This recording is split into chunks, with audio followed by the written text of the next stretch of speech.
কোরবানির বৈশিষ্ট্য কি কি? আল্লাহ তাআলা বলেন, ওয়াল বুদনা জাআলনাহা লাকুম মিন শাআইরিল্লাহ। এর এক নাম্বার বৈশিষ্ট্য, কোরবানির প্রথম বৈশিষ্ট্য।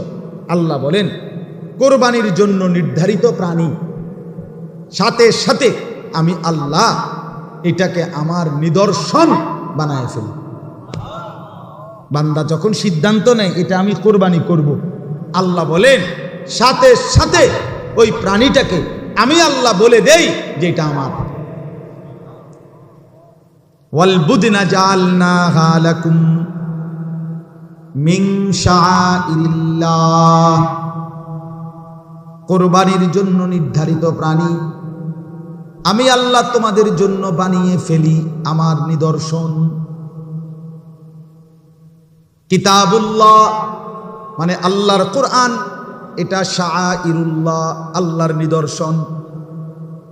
রাসূলুল্লাহ আল্লাহর নবী সাল্লাল্লাহু আলাইহি ওয়াসাল্লাম, তিনি শাআইরুল্লাহ, আল্লাহর নিদর্শন। বাইতুল্লাহ আল্লাহর ঘর, মসজিদ সমূহ, এগুলো সব শাআইরুল্লাহ, আল্লাহর নিদর্শন। আহলুল্লাহ আল্লাহর প্রিয় বান্দাগণ, এরা সব শাআইরুল্লাহ, আল্লাহর নিদর্শন। আল্লাহ বলেন, মসজিদ যেমন আমার নিদর্শন, কোরআন যেমন আমার নিদর্শন, আমার রসুল যেমন আমার নিদর্শন, আমার নেককার বান্দাগণ যেমন আমার নিদর্শন, কোরবানির প্রাণীটাও আমি আল্লাহর নিদর্শন। ওয়াল বুদনা জাআলনাহা লাকুম মিন শাআইরিল্লাহ, এটা আমার নিদর্শন। আর আল্লাহ বলেন, ওমান ইউআযযিম শাআইরাল্লাহি ফাইন্নাহা মিন তাকওয়াল কুলুব। আল্লাহ বলেন, আমার নিদর্শনকে যে সম্মান করবে, আমি বললাম আমি তার দিলের মধ্যে তাকওয়া দিয়ে দেব। হ্যাঁ, এজন্য কোরবানির প্রাণীকে, কোরবানিটাকে যে সম্মান করবে, যে না এটা ইবাদত, এটা দরকার, এটা যথাসম্ভব করা উচিত, এনে ফাঁকি না দেওয়া, খামখেয়ালি না করা, এটা ওয়াজিব। কোরবানি ওয়াজিব না নফল? ওয়াজিব নিয়ে খামখেয়ালি করতে নাই। ঠিক ফ্যামিলিতে যতজন কামাই করে, রোজগার করে, সবার খোঁজ খবর নেওয়া উচিত। যতজনের উপরে কোরবানি ওয়াজিব, প্রত্যেকের কোরবানি আদায় করা উচিত। আমাদের সমাজে খামখেয়ালি করে, কোরবানি করে, কোরবানি আমগো বাইত কোরবানি হইছে, না না কাকু আপনার বাইত কোরবানি হইছে লইয়া কথা না, কথা হইল যতজনের উপরে কোরবানি ওয়াজিব হইছে অতজনের কোরবানি আদায় হয়েছে কিনা এটা কর। কথা বোঝেন নাই? ওইটা হলো দেখার বিষয়। কোরবানির ঈদের দিন যার কাছে তার মৌলিক প্রয়োজন ছাড়া 52.5 বড়ি রূপার যা দাম, 84,000 টাকা, 1600 টাকা বড়ি, আমি জিগাইছি টাকা, আরো কমও আছে কোথাও। 84,000 টাকা যার মৌলিক প্রয়োজন, খরচ, ওষুধপত্র, কাগজ কলম, বই খাতা, তেল সাবান, বাজার সদাই, গ্যাস বিদ্যুৎ পানির বিল ইত্যাদি, মনে করেন এটি হলো সংসারের মূল খরচ, ঠিক কিনা বলেন? এগুলো ছাড়া যার কাছে জমি, ব্যাংকে টাকা, ব্যবসার মাল, অতিরিক্ত এরকম যা আছে, সেগুলো একত্র করলে যদি এই 52.5 বড়ি স্বর্ণের রৌপ্যের দাম মানে 84,000 টাকা মূল্য হয় কিংবা তদূর্ধ্ব, এই ব্যক্তির উপরে কোরবানি ওয়াজিব। কি পরিমাণ মুসলমানের উপরে কোরবানি ওয়াজিব? আদায় করে কয়জন বলেন না কেন? খামখেয়াল। যে ছেলেটা বিদেশ, আজ 2 বছর ধরে বিদেশ করে, এই ছেলেটা কোরবানি আইছে আর 40,000 টাকা বাইক ফাটাইছে, আব্বার নামে কোরবানি দিছে। পরে সবাই মিল্লা, তারও বউ বাচ্চা নায়নাত করে মিল্লা গোস্ত খাইছে, হ্যাঁ, বাপের নামে কোরবানি দিছে। এই ছেলেটার কাছে তা যে 1-2 বছরে বিদেশ করার কারণে অবশ্যই তার কাছে 84,000 টাকার অতিরিক্ত 1 লাখ, 1.5 লাখ, 2 লাখ টাকা তার কাছে জমা আছে না? কথা বলেন না কেন? তো তার উপরে কোরবানি ওয়াজিব না?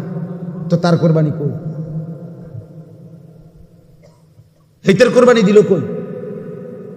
ওটা তো বাপের নামে না কোরবানি দিছে, তো ওটা তো ওনার বাপের কোরবানি আদায় হয়েছে, ঠিক আছে। ছেলেটা বাপের খেদমত করছে, সারা বছর বাপকে টাকা দেয়, এখনো দিছে, তো বাপের সেবা করা তার দায়িত্ব না? তো সেবা করছে, কিন্তু তোমার কোরবানি, তোমার কোরবানি কয় না আমগো করে দিছে, তো আব্বার নামে দিছে, তো মা আব্বার নামে দিলেই হয়ে গেল। বাচ্চা কাচ্চা শুধু কোরবানির গোস্ত খাইছে, এইটাই বিষয়। তো এভাবে যদি 50 বছরও এই ছেলে, তার উপরে কোরবানি ওয়াজিব, অথচ বাপের নামে যদি দেয়, মার নামে দেয়, তাদের কোরবানি হবে বাপ মার, কিন্তু এই ছেলের কোরবানি আদায় হবে না।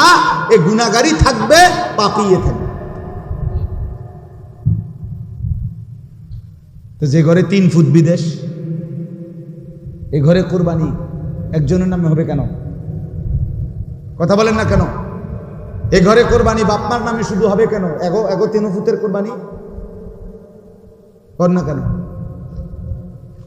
যে ছেলেটা ঢাকা চাকরি করে বা শহরে, বন্দরে, গ্রামে সার্কি করে, ব্যবসা করে, যেটা ইচ্ছে এটা করুক, 3 জন 2 জন ঘরের, এদের কাছে ব্যবসার টাকা জমাইতে জমাইতে 1 লাখ টাকা, 1.5 লাখ টাকা, 2 লাখ টাকা আছে, 3 জনের কাছে আছে, দোনো ভাইয়ের কাছে আছে টাকা জমা।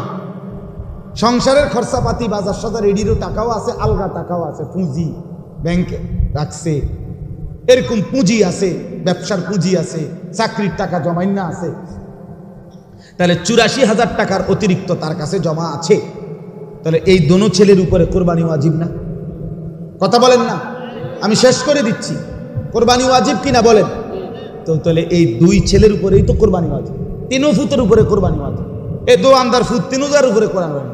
ব্যবসা করে যে 3 জন, ঢাকা শহরে চাকরি করে যে মিলে, ফ্যাক্টরিতে, গার্মেন্টসে টাকা জমাই রাখছে আলগা, এদের উপরে কোরবানি ওয়াজিব। এরা করে কি? 2 জনে 3 জনে মিল্লা 10,000 15,000 কইরা মিলাইয়া টাকা 40,000 বাপের হাতে তুলে দেয়। আব্বা, আপনি মুরব্বী মানুষ, আব্বার নামে কোরবানি দিতে আছে, আবড়া বয়স হইয়া গেছে, আবড়া যে কোনো সময় মরে যাবে, আবড়া যে কোনো সময় মরে যাবে, মানে কি এই 2-1 দিনের ভিতরে নাকি? তো এবারে যদি আরো 20 বছর না মরে, কথার কথা, ওরা না মরতে মরতে যদি একটা বুঝ হয়ে যায়, তখন কি হইব? তো এটা কোনো কথা হইল? তো কোরবানি ওয়াজিব হইল তোমাদের 3 জনের উপরে, 2 জনের উপরে, তো তোমগো কোরবানি করো। বাপমার নামে কোরবানি দিলে ছেলের কোরবানি আদায় হয়? বাবে লুঙ্গি ফিনলে ফুতের লুঙ্গি পরা হয়? বাবে জামা পড়লে পুতের জামা পড়া হয়? তো এই ছেলেদের উপরে তো কোরবানি ওয়াজিব, আমাদের সমাজে দেয় না। অনেক গাফলত। যে মহিলার কাছে 1 ভরি স্বর্ণ আছে, মহিলা সাথে 5,000 টাকা আছে, 10,000 টাকা আছে জমা কোরবানির দিন, এই স্বর্ণের দাম আর ওই টাকাটা, এই 2টা মিলাইয়া কোরবানির দিন এই 2টাই আছে, স্বর্ণও আছে কিছু, টাকাও আছে কিছু, এ বুড়ির অতিরিক্ত। মহিলার টাকা অতিরিক্তই, মহিলা তো সংসারে খরচ করে না, খরচ করে তো কে? স্বামী, পুরুষ। কথা বোঝেন নাই? তো তার কাছে যে 5,000 10,000 টাকা আছে, স্বর্ণ আছে, এই 2টা মিলাইয়া যদি 52.5 ভরি রূপার দাম, মানে এই 84,000 টাকা দাম আসে, আল্লাহর কসম এই মহিলার উপরে কোরবানি ওয়াজিব।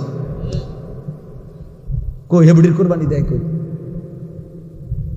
বলেন, ইনসাফের কথা বলেন না কেন? আমাদের সমাজে এই পরিমাণ চিন্তা করলে কি পরিমাণ মহিলার উপরে কোরবানি ওয়াজিব হয় না? কই দেয়নি? আলাফিদি নাই, বেডিরে কইছে শুধু রুডি বানাও, রুডি, তুমি হলে শুধু রুডি, বেডির দায়িত্ব শুধু রুডি বানাই, এবারের দায়িত্ব হুদা গোস্ত খাবে, বুঝলেন না? তো এই মহিলার আখিরাত নাই, মহিলা মরবে না, মহিলার কবরে প্রশ্ন হবে না, মহিলার হাসর নাই। তা আপনি যে মহিলাটা ঠকাইলেন, বেচারিকে যে বললেন না, তার কোরবানিটা যে আদায় হলো না, কথা বলেন। 20,000 টাকার জন্য তার আখিরাত বঞ্চিত করে দিলেন, তার জান্নাতটা বন্ধ করে দিলেন। আস্তাগফিরুল্লাহ, এটা কি করলেন? এই জন্য বাবা, আপনাদের কাছে অনুরোধ, আপনাদের স্ত্রী, আপনাদের উপার্জনকারী ছেলে, অবিবাহিত হইল, ছেলে আজ 5 বছর ব্যবসা করে, চাকরি করে, কাম করে, বিদেশ হোক দেশে হোক, কিন্তু বিয়ে করে নাই অন, কিন্তু টাকা আছে। বোঝেন নাই কথা? টাকার মালিক। এই যে 84,000, 90,000, 1 লাখ, 2 লাখ টাকার মালিক সে। তাহলে বিবাহিত না হলেও বালেগ হইলেই হয়েছে, 14 বছরের ঊর্ধ্বে হইলেই হয়েছে। 14 থেকে 15 বছরেই বালেগ হয়। এরপরেই অবিবাহিত হলেও সম্পদের অধিকারী মালিক হলে তার উপরেও কোরবানি ওয়াজিব। বিয়ের কোরবানির জন্য বিয়ে করা শর্ত। যেন হাতে তো বিয়েই করে নাই, কিয়ের কোরবানি? আরে কিয়ের কোরবানি মানে এখন করবা বিয়ে, তুই বেটা পরে করিস কেন? আগে কোরবানি কর, তোমার উপরে কোরবানি ওয়াজিব। ঠিক কিনা বলেন? বুঝছিলেন কিনা? হ্যাঁ, ছেলেদেরকেও বললাম, অনেক ছেলে আছে কোরবানি ওয়াজিব, অনেক অনেক অনেক ছেলে পেলে, ইয়াং ছেলে। হে মনে করে আমি নমাজে ভরি না মিয়া, আমনাইছেন কোরবানি, এতে বালা কামে আমি নাই।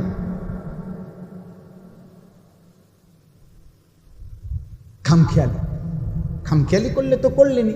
বাকি আমাদের বলা দায়িত্ব, আমরা বলে দিলাম। ঠিক কিনা বলেন না কেন? আমরা বলি। অতএব আপনাদের কাছে অনুরোধ, আপনাদের স্ত্রী স্বর্ণ এবং টাকা, স্বর্ণ এবং রূপা, শুধু স্বর্ণ হইলে 7.5 ভরি, যার কাছে কোনো রূপাও নাই টাকাও নাই তাইলে 7.5 ভরি স্বর্ণ। আর যদি স্বর্ণের সাথে কিছু টাকা থাকে, রূপা থাকে কিছু, তাহলে দুইটা মিলাইয়া দাম হিসাব করতে। বুঝছেন আমার কথাটা পরিষ্কার?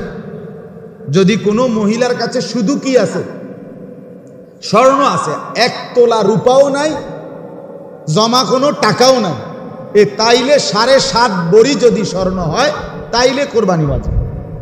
আর 1 বছর হইলে যাকাত ওয়াজিব। আরে ফরজ, মহিলাদের উপরে অ্যাভেলেবেল যাকাত ফরজ হয় বর্তমান সমাজে। মহিলাদের কাছে এখন টাকা থাকে, আগে থাকতো না। এখন মহিলাদের স্বর্ণ আছে, টাকাও আছে, 10-20 হাজার 50 হাজার টাকা বেডিদের কাছেও সবসময় থাকে। আগে এত আগে চাচারা, বাপদাদারা, বাচ্চা ছাড়া বেডিদের এত টেয়াটুয়ে দিত না, 20-50 টাকা লইতো, গাম ছুটত। হ্যাঁ হ্যাঁ, এটাই ছিল না, সিস্টেমই ছিল এটা। পরিবারের কর্তা পুরুষ, ওনার কাছেই টাকা পয়সা থাকতো। আমি আমার পুরা মনে আছে, আমার আব্বা রে দেখছি আমি, আমার বুঝ হওয়ার পরও আরেক দিকে ফিরে টেয়া গণিত, আমার মার দিকে ফিরে কোনোদিন আমি টেয়া গণিতে দেখছি। এটা আগে ছিল, আগে এমন ছিল। কিন্তু এখন এখন হইল ঘরের বউ, এবারের বউ, এবারই হইলো এটিএম বুথ। মেন থায়ে হেবড়ি দেয়, এবারে যদি কপালের জোরে দেয় কিছু, এবারে শুধু কামাই করতে জানে, কিন্তু এরপরে কোনো খরচা আর বেড়া জানে না। টাকাটা গুছাইয়া না দিলে আর কিছু ছিল না। মহিলাদের ধমকে, তুমি তো একটা বদনাও কিনতে জানো না। আরে সুবহানাল্লাহ, হেবড়ি সব জানে।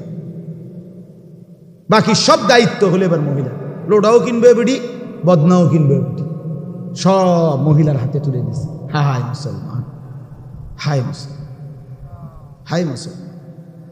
নিজে পড়ে আছে ঘরে, বেটিরে ছেড়ে দিছে বাজারে, যা বদনা তুমি চয়েস করো, বালতি তুমি কেনো, চামচ দাও তুমি। সয়েজের ব্যাপার, সয়েজের কিটা দাও তো, আপনার বাপদাদার জন্মে আমরা দাও দেখছেন না, তো তুই বেড়ি যাওয়ার কি দরকার? বালতির আবার কালার কিটা? আচ্ছা কর না, আমার দুঃখ লাগে হুজুর, আমি বুঝি বালতির আবার কি কালার? বালতি তো বালতি। বদনাও কি কালার লাগে? এটা বদনা একটা ওইলেই তো না, বেডির একটা সয়েজ আছে। আস্তাগফিরুল্লাহ, আস্তাগফিরুল্লাহ। হাসি দিয়ে উড়াই দিলেন না, নিজের হাতে নিজের স্ত্রী সন্তানকে, কন্যাকে বেপর্দা পর পুরুষের উপভোগের সামগ্রী হিসাবে ছেড়ে দিলেন। আপনি দেখতেছেন আপনার স্ত্রী, আপনার মেয়েটা 1 ঘন্টা লাগাইয়া পাউডার সুনু দিয়া টাইট ফিটিং কাপড় পরে 8-7 কাপড় পইরা বেরিয়ে যায়। আপনি বুঝেন না কোথায় যায়, কারে দেখাইতে যায়? আমনের কপালে তো কিছুই জোটে না। স্বামী বেচারার কপালে তো পুরান মিক্সি ছাড়া। হ্যাঁ হ্যাঁ, শরম থাকা উচিত মিয়া। আত্মসম্মান যার আছে মিয়া, আত্মমর্যাদা যার আছে, তার স্ত্রী বেপর্দা হইতে পারে না। যেই পুরুষের গায়রত নাই, যেই পুরুষের পৌরুষের সমস্যা, যেই পুরুষের সাহস নাই, হিম্মত নাই, তার বেটি বেপর্দা, তার বউ বেপর্দা। বেটা আত্মসম্মান যার আছে, আত্মমর্যাদা আছে, তার স্ত্রী বেপর্দা হবে কেন? বেটি তোরে কি বিবাহ করে স্ত্রী হিসাবে আনছি, মানুষের বেটা দেখো দিকে লজ্জা শরম নাই তার। নিজেও অন্য বেটি দেখে তো বেডিরও অন্য বেড়াই দেখে, আর কি তা মিল্লা জিল্লা হমান। হ্যাঁ হ্যাঁ, আর কি তা আমরা বুঝি না, আর কি কারণ নাই তো? আল্লাহ আমাদেরকে চরিত্র, আখলাক, হিম্মত দান করে। মুসলমানের হিম্মত চাই বাপ। তাইলে কোরবানি ওয়াজিব হয় যতজন পুরুষ, নারী, উপার্জনক্ষম ছেলে সবার ফিকির করবেন, বলেন ইনশাআল্লাহ। কেন? এটা আল্লাহর নিদর্শন। আল্লাহ বলে কোরবানি এটা পুরাটা আমি আমার করে নেই। এরপরে আল্লাহ বলেন লাকুম ফিহা খাইর, সুবহানাল্লাহ। আল্লাহ বলে কোরবানির মধ্যে তোমাদের জন্য রয়েছে পুরাটাই খায়ের, কল্যাণ।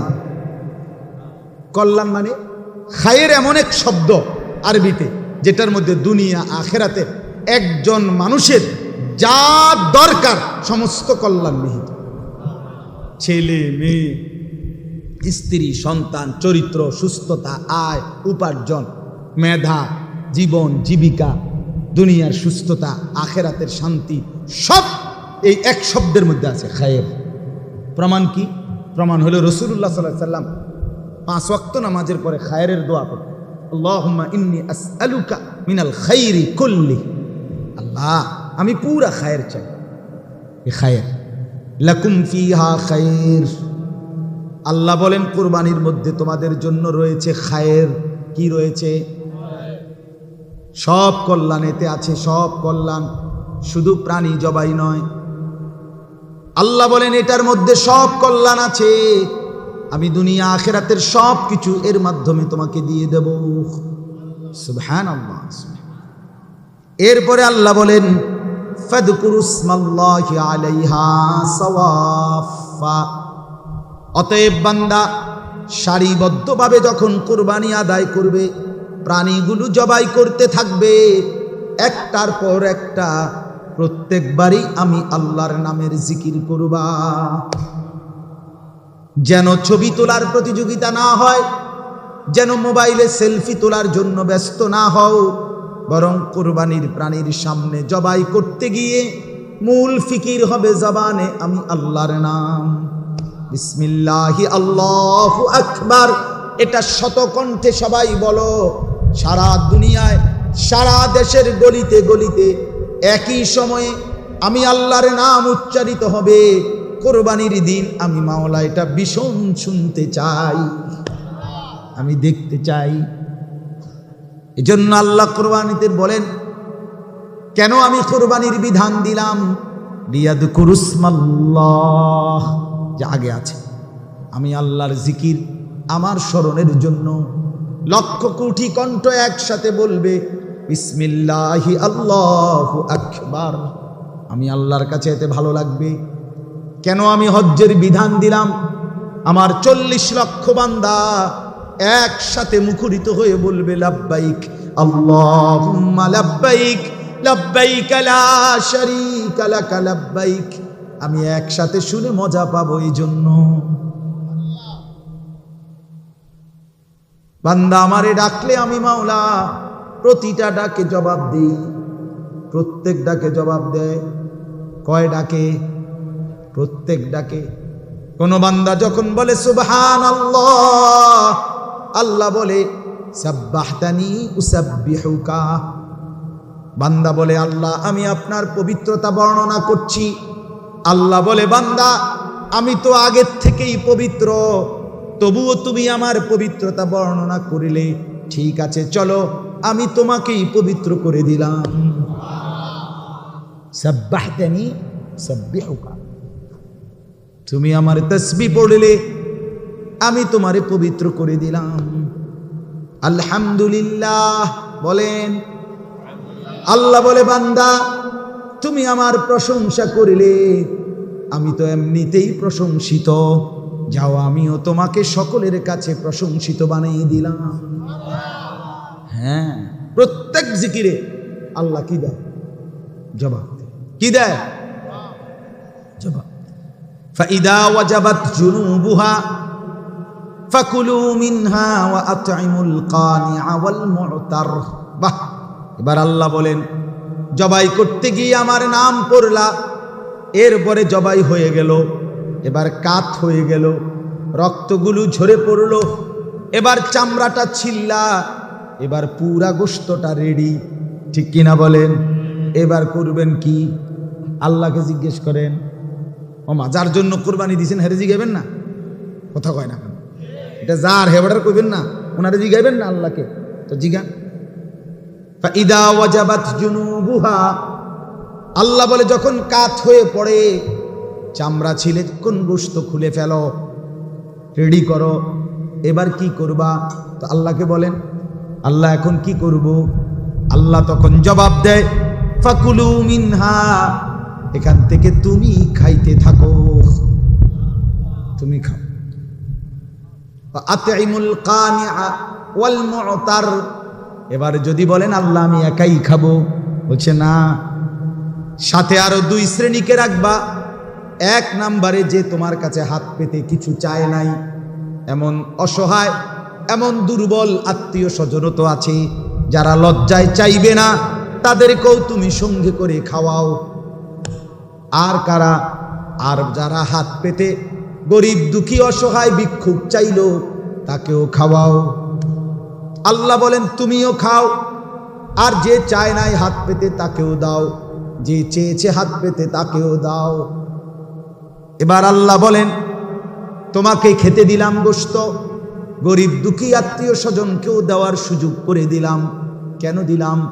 কাযালিকা সাখখারনাহা লাকুম, আল্লাহ বলেন এই প্রাণী, গরু, ছাগল, ভেড়া, দুম্বা, বকরি, উট, মহিষ, এগুলো আমি আল্লাহ তোমাদের অধীনস্থ বানিয়ে দিলাম, খাওয়ার উপযোগী করে দিলাম, খাওয়ার অনুমতি দিলাম। কেন? লাআল্লাকুম তাশকুরুন, খেয়ে যেন আমি আল্লাহর শুকর আদায় করতে পারো, এই জন্য খাইয়া যেন সেজদা দাও। কিন্তু তুমি নাফরমান, খাইতে খাইতে টেলিভিশন দেখো।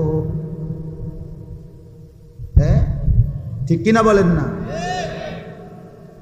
তুমি গোশত রুটি খেতে খেতে টেলিভিশনে নর্তকীর নাচ দেখো, কত বড় অসভ্য মুসলমান তুমি। আল্লাহ বলে লাআল্লাকুম তাশকুরুন, দিছিলাম শুকরের জন্য, নামাজের জন্য। ফজরের নামাজ পড়লা না মুসলমান, তো তুমি কুরবানি করছো, তুমি বুঝি আল্লাহর লাগিয়া? এটা আমরা বুঝি না, কথা বলেন না কেন? এই এরপরে দেখেন দ্বিতীয় আয়াত, এটাই শেষ। এবার আল্লাহকে আপনি একটা মহব্বত করিয়া একটা কথা কম, মনে করেন আমি কইলাম যে আল্লাহ, আল্লাহ বলছে তুমি গোশত পুরাটা খাও, আত্মীয় স্বজন গরিব দুঃখীকেও খাওয়াও, এই না কইছে? তা আমি আল্লাহকে বললাম আল্লাহ, আপনি আমার কথাটা কিন্তু শুনেন, বিশ্বাস করেন যে একটা সিজন গরম, এই রৌদ্রে গরমে 4টা বাজার ঘুরছি, ঘাম বাইয়া বাইয়া পড়ছে, একটা গরু চাইয়া, 50টা গরু, 100টা গরু চাইয়া, এরপরে এই গরুটা চয়েস করছি, আপনার জন্য কোরবানি দিছি, আমনে লেগে এত কষ্টটা করছি। অহন আমনে কোন কি কইলেন, 1 টুকরা গোশত নিতেন না, তা আমনের জন্য দিলাম যে আমি, আপনি কুদ্দুন নেন, 2-1 টুকরা নেন, বুঝেন নাই কথাটা? এটা বললাম, মনে করেন আমি মহব্বত করে আমরা বললাম আল্লাহকে। তো আল্লাহ বলে না বান্দা, গোশত পুরাটা তুমি নাও, দিল পুরাটা আমার।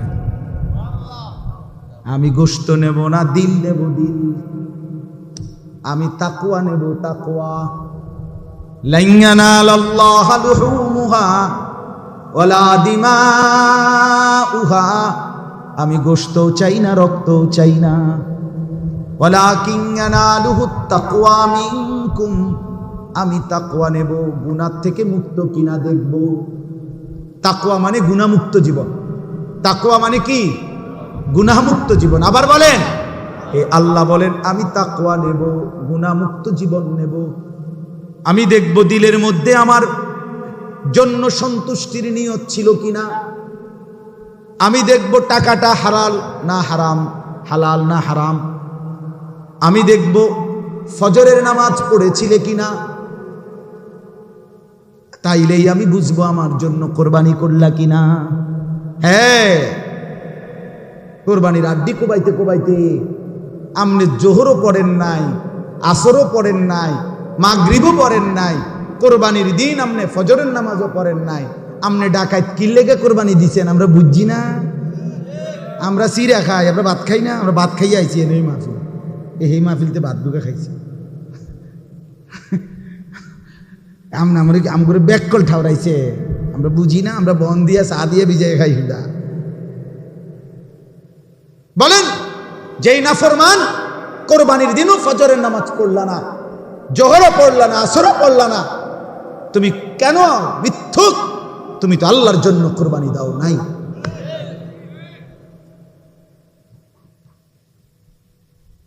লাইসা মিনান নুসুকি ফি শাইইন, নবীজি বলছে যে ঈদের নামাজ পড়ার আগেই কোরবানির প্রাণী জবাই করে, মান যাবাহা ক্বাবলাস সালাহ, নবীজি বলছে সে শুধু গোশত খায়, কোরবানির কিছুই পায় না। আজ্জালাহু লি আহলিহি, সে তার পরিবারের জন্য শুধুই তাড়াহুড়া করলো, আখিরাতের কিছুই করল। এজন্য আল্লাহ বলেন আমি তাকওয়া নেব। কি নেব? গুনাহমুক্ত কিনা? গুনাহমুক্ত।